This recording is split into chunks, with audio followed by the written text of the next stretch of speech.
নমস্কার বন্ধুরা, আশা করি আপনারা সবাই ভালো আছেন, সুস্থ আছেন। আমার একটি নতুন ব্লগে আবার আপনাদের স্বাগত। এই দেখুন, আমি রাত্রিবেলায় এটা 3:30টার সময় ভিডিওটা করছি, আবার সব কিছু সেট করে। তো অনেক কিছু ফেটে গেছিলো, আর একটু বেলুন ছিল, আবার রেডি করে সেট করে এই ভিডিওটা করছি। এই জন্য ভিডিওটা করছি কেমন ডেকোরেশন হয়েছে ভালো করে আপনাদের দেখানোর জন্য।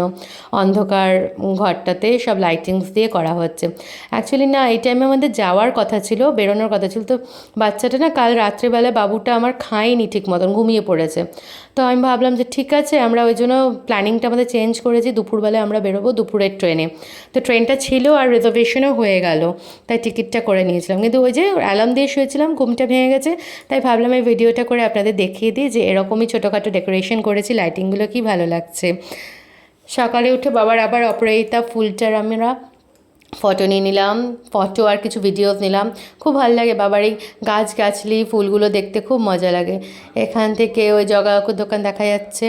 সকালে উঠে এবারে ওর বাবা ওর ছেলেকে খাওয়াচ্ছে, জল খাওয়াচ্ছে, জল খেয়ে নিচ্ছে। দেরি করেই উঠেছে ছেলে, সবাই বললাম একটুখানি দেরি করেই ওঠো, ফ্রেশন আপ হও, তারপরে তোমরা বেরোবে। তো এই হচ্ছে ব্যাপার। তার মধ্যে এবার ছেলে আর বাবা খেলছে, বল নিচে এসে গেছে। আর রাজু মামার সাথে দেখা করলো, মন্দিরে গেল, বাবার সাথে বল খেলছে। দেখুন সকালের অবস্থা দেখুন, উঠেই সব বেলুন ফাটানো হয়ে গেছে, কিছু বেলুন এমনিতেও ফুস হয়ে গেছে। এই বাবার সাথে বল খেলে নিচ্ছে প্রিয়াংশু। বল খেলে নিয়ে আজকে আমরা সব তাড়াতাড়ি করছি। প্রিয়াংশুকে রেডি করে দিয়েছি, স্নান টান করিয়ে দিয়েছি। এখন দেখুন পুরো রেডি হয়ে গেছে। রাজু মামার সাথে মুড়ি নিতে গেছিলো। আমাদের গাড়ি এসে গেছে, প্যাকিং ব্যাগ প্যাকিং হয়ে গেছে। কত বটর করে দিচ্ছে। আমাদের প্রায় বন্ধ হচ্ছে সব কিছু, বাবা দরজা ফরজা বন্ধ করবে। লাস্ট মিনিট প্যাকিং হয়ে যাচ্ছে, এবারে বেরিয়ে পড়লাম। আমরা ধানবাদ যাচ্ছি, আমরা যাচ্ছি।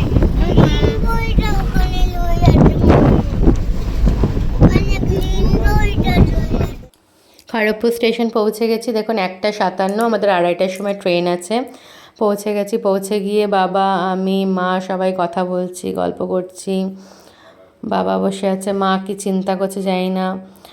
আর ছেলেকে ধরে রাখতে হচ্ছে, জানেন, ছেলে খুব তিরিং করে এদিক ওদিক দৌড়ে যাচ্ছে। ফট করে যদি পড়ে যায়, ফট করে যদি এদিক ওদিক চলে যায়।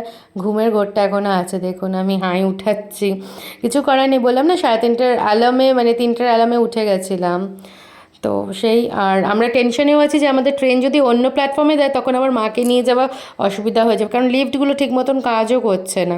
ওই চিন্তায় বসে আছি। এবার আমাদের ট্রেন ঢুকে গেছে, উঠবো ট্রেনে উঠে গেলাম। আমি আর মা কথা বলছি, নিজেদের ভিডিও করছি। যে দেখুন এদিকে 3টে, ওদিকে 3টে সিট আছে। তো আমাদের এখানে ছিল 19, 20, 21, আমরা এখানে বসে আছি। আর ওদিকে 22 বাবা বসে আছে। এই ভিডিওটা না আমার হাজব্যান্ডকে কেউ পাঠিয়েছিল। আমাদের খড়গপুরে 12টা হাতি এসছে।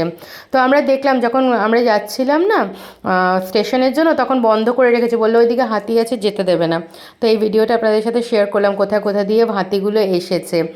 তো ভয়ও লাগছে, আর একটা ছোট হাতির বাচ্চা দেখতে ভালোও লাগছে ওখানে দূর থেকে যা দেখা গেল। তো আমাকে এটা শেয়ার করেছিল বলে আমি আপনাদের দেখাতে পাচ্ছি। এই হচ্ছে কন্ডিশন ছিল কালকের খড়গপুরের, এরকম। এই দেখুন হাতিগুলো, ওরা না আর বেরোতে পারছে না। ওদের যতক্ষণ না মাহুত আর ওদের ট্রেনার আসবে ততক্ষণ নিয়ে যাওয়া যাবে না। এই যে আমরা ভজুডি স্টেশনে নেমে গেলাম। ভজুডি অবধি ট্রেনটা অ্যাকচুয়ালি রাঁচি অবধি, হাওড়া রাঁচি ইন্টারসিটি। তো আমরা ভজুডিতে নেমে গেলাম। এই যে ভজুডি জাংশন। এখান থেকে আমরা চলে যাব হচ্ছে ধানবাদ। তো হেঁটে হেঁটে যাচ্ছি, সামনে আমার হাজব্যান্ড যাচ্ছে। আগে যে ভাইয়াটা এসছে নিতে, ওই ভাইয়াটা আমাদের ট্রলি ব্যাগটা নিয়ে যাচ্ছে। এখানে প্রিয়াংশু আমার কাছে, প্রিয়াংশুকে বেঁধে টেঁধে দিয়েছি।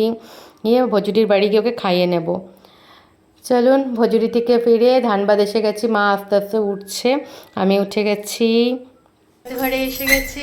চলুন আজকের ব্লগটি এখানেই শেষ করছি। সবাই সাবধানে থাকবেন, সুস্থ থাকবেন। আবার একটি কালকে নতুন ব্লগ নিয়ে আপনাদের সামনে চলে আসবো। টাটা।